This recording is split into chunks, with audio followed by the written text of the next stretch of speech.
হ্যাঁ প্রাপ্য দাম পেয়েছি ভাই। উনি আলাদা ছিল, উনি ভারতের গরু আনছে, আমরা গরু নিয়ে এসেছি, আমরা 5 দিন বাদে ভারতের গরুটা সরাই দিছে, তাহলে আমরা বিক্রি করবো কেমন করিয়া? এবার তো ভারতের গরু নাই, এবার আমাকে দেশি গরু অনেক, এবার গরু টাকাও পাইছে, তাই না ভাই?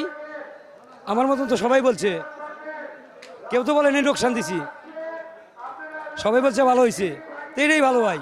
গত বছরের তুলনায় এবার মোটামুটি ভালোই। না, গত বছরের তুলনায় দামটা খুব একটা বেশি মনে হচ্ছে না, মোটামুটি ভালোই।